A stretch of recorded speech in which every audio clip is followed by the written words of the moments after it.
Olá! Hoje a gente vai mergulhar em um dos documentos políticos mais influentes e controversos já escritos, para entender a fundo a sua ideia central, aquela que abre o primeiro capítulo e que, sem dúvida, ajudou a moldar o mundo como conhecemos. Olha, o manifesto já começa com essa frase de impacto.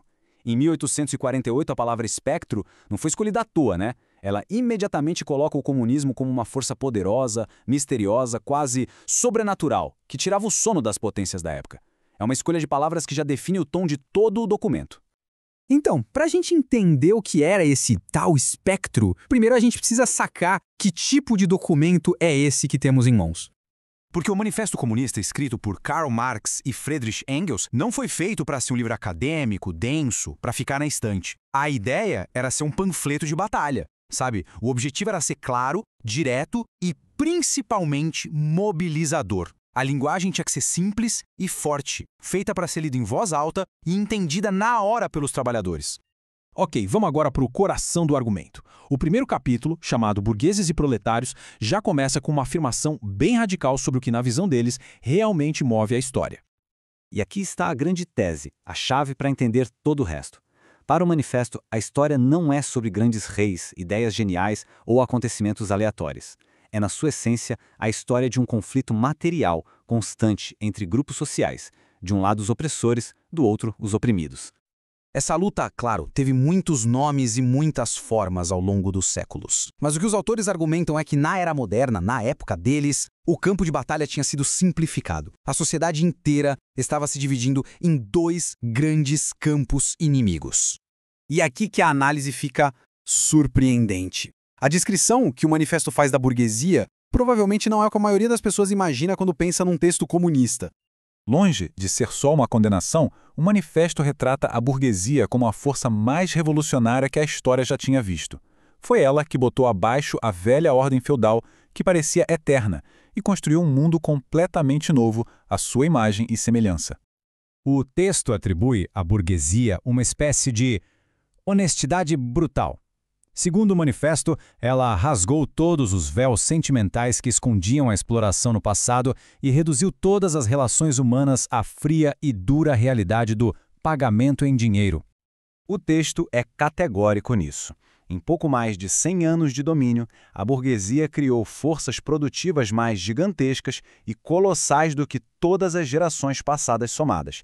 Pensa só, navios a vapor, ferrovias, o telégrafo, o planeta foi completamente transformado nesse período. Mas, segundo o manifesto, todo esse poder revolucionário vem com um problema embutido.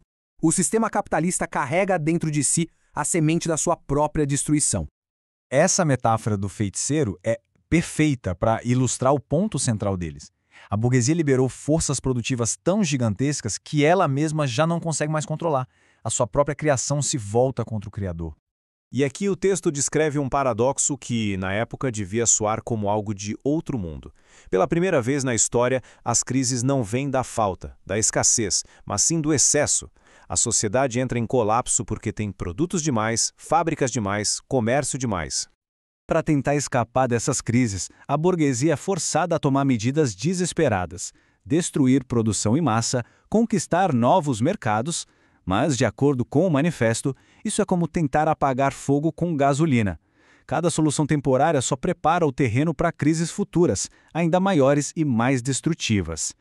E é no meio desse caos cíclico que o sistema acaba forjando a sua própria arma final, a classe que estaria destinada a enterrar a burguesia.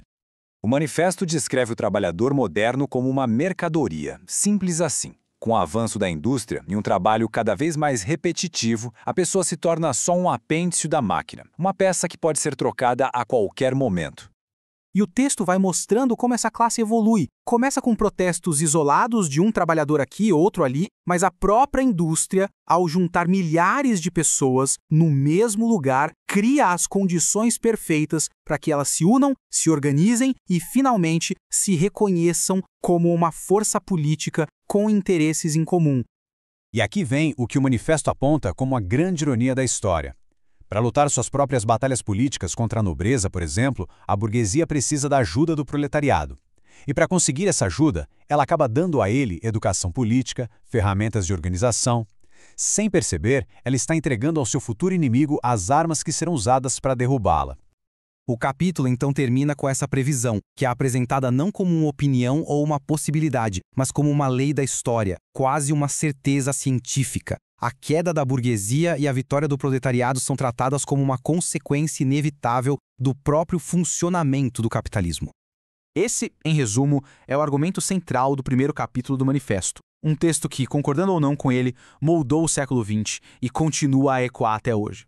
E a questão que ele nos deixa para refletir é: essa análise sobre classe, sobre crise e sobre mudança histórica ainda faz algum sentido para explicar o mundo em que a gente vive?